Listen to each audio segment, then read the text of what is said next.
देखिए, इस समर में आज 89 सीटों के लिए चुनावी प्रचार थम जाएगा, लेकिन भारतीय जनता पार्टी तो पूरी ताकत झोंक रही है। दनादन रैलियां खुद प्रधानमंत्री नरेंद्र मोदी ने अलग अलग जगहों पर की है। आज अमित शाह, जेपी नड्डा, योगी आदित्यनाथ 3-3, 4-4 रैलियां कर रहे हैं।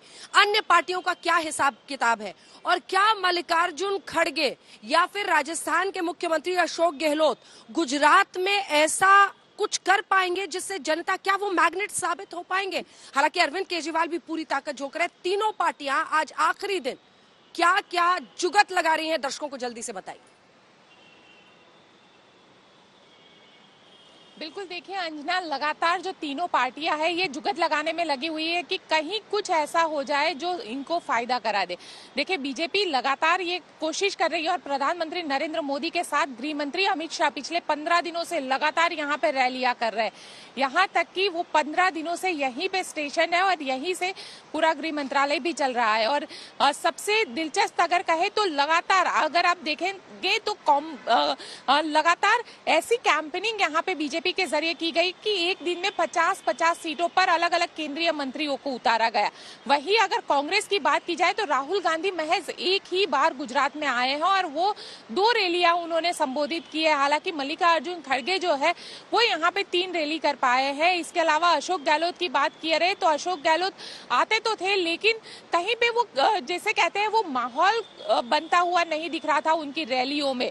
तो वही अगर अरविंद केजरीवाल की बात की जाए तो अरविंद केजरीवाल लगातार पिछले 6 महीने से यहाँ पे आ रहे थे, हर हफ्ते यहाँ पे आ रहे थे और हर हफ्ते रोड शो कर रहे थे, टाउन हॉल कर रहे थे, लोगों के बीच में जा रहे थे, रैलियां कर रहे थे। और जिस तरीके से कल कुछ वीडियोस ऐसे आए अरविंद केजरीवाल के जो सच में बीजेपी के लिए चिंता बढ़ा सकते हैं, क्योंकि वो वराछा इलाके के वीडियोस थे और इतनी बड़ी तादाद में वहां पे लोग जो है वो उनको सुनने के लिए पहुंचे हुए थे। हालांकि वोट में कितने तब्दील होंगे ये देखने वाली बात रहेगी, लेकिन लगातार जो हम और कह सकते हैं कि चुनावी रैलियों का दौर है वो आज भी जारी है। भगवत मान यहाँ पर रैलियां कर रहे हैं, साथ ही ईसुदान गढ़वी हो, गोपाल इटालिया हो, अल्पेश कथेरिया हो, जो इनके प्रमुख चेहरे हैं वो भी लगातार लोगों के बीच में जाके अपने लिए वोट मांग रहे हैं। लेकिन अंजना, एक बात जरूर बताना चाहूंगी कि कांग्रेस के लिए सबसे बड़ी दिक्कत यह है कि यहाँ पार्टी के तौर पर इलेक्शन नहीं लड़ा जा रहा है। यहाँ पे इंडिविजुअल कैंडिडेट जो है वो यहाँ पे अपना चुनाव लड़ रहे हैं, यानी अगर कोई कैंडिडेट खड़ा हुआ है तो वो अपने बलबूते पे चुनाव लड़ रहा है गुजरात के अंदर। तो वहीं बीजेपी जो है वो कैडर बेस्ड पार्टी और कैडर के तौर पर इलेक्शन लड़ रही है, लेकिन उनके लिए चुनौती इस बार है उन निर्दलीय बीजेपी के नेता जिनको टिकट नहीं दिया गया है और उन्होंने बतौर निर्दलीय के तौर पर अपना फॉर्म भरा है और अब वो चुनावी मैदान में है। तो वो बीजेपी के लिए एक सबसे बड़ी चुनौती साबित हो सकते हैं। अंजना,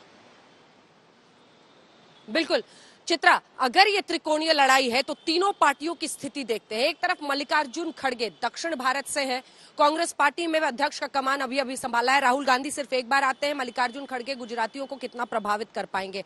इंडिविजुअल कैंडिडेट्स कांग्रेस की लड़ाई लड़ रहे हैं। दूसरी तरफ आम आदमी पार्टी, जो अनामत आंदोलन था पाटीदार समाज का पिछली बार, उनसे उन्होंने अल्पेश कठीरिया हो, और इसी सूरत में मैं मौजूद हूं, यहीं पर कल रोड शो किया था अरविंद केजरीवाल ने, गोपाल इटालिया हो। उन्हें पता है कि पटेल समाज यहां पर काफी हद तक चुनावी नतीजों को प्रभावित करता है, तो वहां से उन्होंने कुछ चेहरे उठाए हैं और अरविंद केजरीवाल लगे हुए हैं। लेकिन क्या आप एक फैक्टर बन पाएंगे? तीसरी तरफ है बीजेपी। मतलब ताकत तो ये वैसे हर चुनाव में झोंकते हैं, चाहे वो म्युनिसिपल चुनाव से लेकर लोकसभा चुनाव हो, लेकिन गुजरात में ऐसा लग रहा है, बहुत कम ऐसा होता है जब प्रचार में प्रधानमंत्री दूसरे राज्य में रह भी जाते हैं, रात भी बिताते हैं। गुजरात में ऐसा वो कर रहे हैं। गृह मंत्री, जैसा कि गोपी ने बताया, यहाँ स्टेशन हो गए हैं। ये बता रहा है कि 2024 के पहले देश का नेता नंबर 1, पार्टी नंबर 1 गुजरात तय करेगा। इस मोड में बीजेपी आ चुकी है। चित्रा, बिल्कुल सही कहा अंजना आपने। देखिए, 3 अलग अलग सवाल आपने पूछे हैं, उसका जवाब यह है भारतीय जनता पार्टी ने अपने दिग्गजों के साथ ही अलग अलग राज्यों के तमाम मुख्यमंत्री, स्थानीय नेताओं की पूरी फौज गुजरात के अलग अलग हिस्सों में खड़ी कर दी है और बीजेपी पूरी ताकत के साथ चुनाव लड़ रही है, इसमें कोई शक भी नहीं है। और तमाम ओपिनियन पोल, हालांकि अरविंद केजरीवाल का दावा अलग है, लेकिन बीजेपी कंफर्ट जोन में है, ऐसा बीजेपी के नेता की ओर से दावा किया जाता है।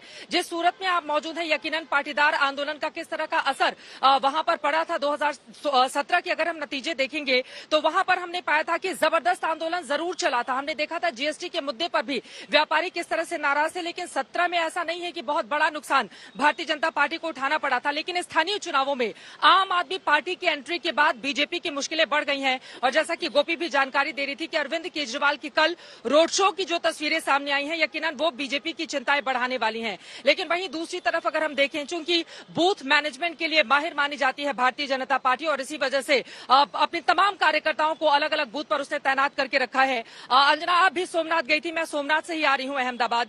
सोमनाथ में जाकर मैंने देखा वहां पर भी बड़ी लड़ाई। देखिए, कांग्रेस को इस वक्त कोई दोनों ही नेता कहते हैं कि कांग्रेस कहीं है नहीं, जमीन पर नहीं है। आम आदमी पार्टी और खासतौर से एमआईएम की ओर से कहा जाता है उसको वोट देने का मतलब है कि आप अपना वोट खराब करेंगे। लेकिन गांवों में अगर आप जाकर देखेंगे तो कांग्रेस पूरी मजबूती के साथ अपने उम्मीदवारों के चेहरे पर चुनावी मैदान में है। मैं सोमनाथ का आपको एग्जाम्पल दे देती हूँ। सोमनाथ के जो कांग्रेस के उम्मीदवार हैं, 2017 में उन्होंने जीत हासिल की थी, 40 साल के, वो इस बार मजबूत उम्मीदवार हैं। उसके पीछे की बड़ी वजह यह भी है, सोमनाथ में कोली समुदाय, SC ST समुदाय की अगर मैं बात करूं, तकरीबन 12.5% है। 10% वहां पर अल्पसंख्यक आ जाते हैं। इस लिहाज से कई ऐसे जातिगत समीकरण हैं जिसके मद्देनजर अपने उम्मीदवारों का चयन कांग्रेस पार्टी की ओर से किया गया है। हालांकि आम आदमी पार्टी के मैदान में उतर जाने के बाद सोमनाथ का समीकरण क्या होगा 2022 के लिए, यह देखना महत्वपूर्ण होगा। मल्लिकार्जुन खड़गे, देखिए, दलित कार्ड उनकी ओर से चुनाव के ठीक पहले खेल दिया गया। वैसे 13 सीटें तो आरक्षित हैं, लेकिन 25 सीटों पर दलितों का अच्छा खासा प्रभाव है। ऐसे में मल्लिकार्जुन खड़गे की ओर से ये जो दलित दांव खेला गया है, क्या उसका फायदा कांग्रेस पार्टी को मिलेगा? क्योंकि 2007 के बाद अब तक जितने भी चुनाव हम देखें, बीजेपी की सीटें जरूर बढ़ी रही, लेकिन जहां जहां दलित बैठे वहां पर धीरे धीरे उसकी सीटें कम होती हुई चली गई, जबकि कांग्रेस का जनाधार बढ़ता हुआ चला गया। लेकिन पिछली बार हमको ये भी नहीं भूलना चाहिए, राहुल गांधी 20 से ज्यादा मंदिरों में जाते हैं, यहाँ पर कई दिन स्टेशन करते हैं, यहाँ पर आकर रहते हैं, जगह जगह चुनावी प्रचार करते हैं। लेकिन इस बार कांग्रेस पार्टी का ये सबसे बड़ा चेहरा गुजरात चुनाव से एक तरह से गायब था। अरविंद केजरीवाल उसके मुकाबले कहीं ज्यादा नजर आ रहे हैं। तो इस त्रिकोणीय मुकाबले में स्थिति क्या रहेगी, ये देखना महत्वपूर्ण होगा। सूरज बहुत तेज है, तपिश उसकी इस वक्त अहमदाबाद में महसूस की जा रही है। दिल्ली में ठंडी हवाएं इस वक्त चल रही हैं, वहां पर ठंड बढ़ गई है। लेकिन यहाँ पर मौसम का मिजाज क्या रहेगा, आज शाम तक जब पारा थोड़ा कम होगा तो पता चल जाएगा पहले चरण के लिए।